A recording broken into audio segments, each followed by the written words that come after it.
18वीं लोकसभा के लिए बैठने की व्यवस्था को अंतिम रूप दे दिया गया। पीएम नरेंद्र मोदी पहली पंक्ति की प्रमुख सीट पर ही बैठेंगे। उनके सामने 8वें ब्लॉक में नेता प्रतिपक्ष राहुल गांधी सीट नंबर 498 पर बैठे दिखाई देंगे।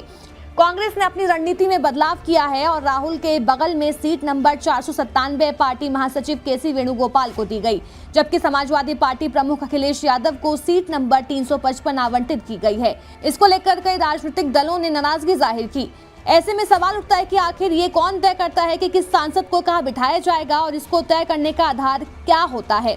सबसे पहले जानते हैं कि नई संसद में सांसदों के बैठने की साइड क्या है।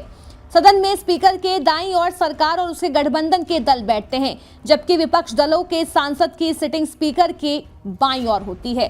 सांसद कहां बैठेंगे ये कौन तय करता है।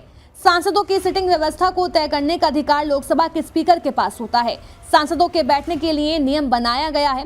लोकसभा के rules of procedure and conduct of business के नियम 4 के तहत सांसदों के बैठने का क्रम तय किया जाता है। इसके लिए एक फॉर्मूला है जिसमें पार्टी के सांसदों की संख्या और सीटों की क्षमता के आधार पर सीट अलॉट होती है। स्पीकर इसको रूल बुक और फॉर्मूले के आधार पर तय करते हैं, लेकिन नियम के अनुसार ही इसको किया जाता है। सांसदों की सीट का क्या फॉर्मूला। नई संसद में लोकसभा को 8 ब्लॉक और 12 रो में बांटा गया है। ये स्पीकर के दाईं तरफ से बाईं ओर यू शेप में होती है। इन्हीं रो में सांसदों की सीट होती है।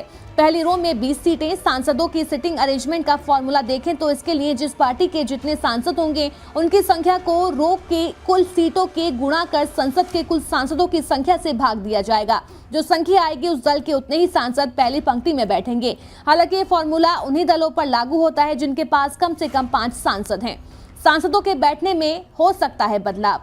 इसको हर रो में अपनाया जाता है और सीटें बांटी जाती हैं। इसके बाद इसे संबंधित दलों को भेजा जाता है, जो अपने प्रमुख नेताओं को बैठने के क्रम में तवज्जो देती है। इसके अलावा पार्टियों से भी सिटिंग अरेंजमेंट को लेकर सुझाव लिए जाते हैं। स्पीकर इसमें बदलाव करते हैं। कई बार ऐसा होता है कि अनुभवी सांसदों, पूर्व पीएम आदि को आगे की पंक्ति में जगह दी जाती है। हालांकि जिस सांसद के लिए जो सीट अलॉट की गई है उसमें परिस्थिति को देखते हुए बदलाव भी किया जा सकता है।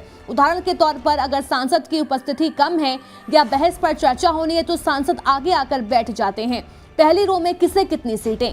पहली पंक्ति में कुल 20 सीटें हैं। मौजूदा समय में इनमें से 11 NDA, 8 BJP, 1 LJP, 1 JDS, 1 TDP के पास है। तो वहीं इंडी गठबंधन की पहली रो में 9 सीटें हैं, जिसमें कांग्रेस के पास 4, सपा के पास 2, टीएमसी के पास 1, डीएमके के पास 1, शिवसेना उद्धव गुट के पास 1 सीट है।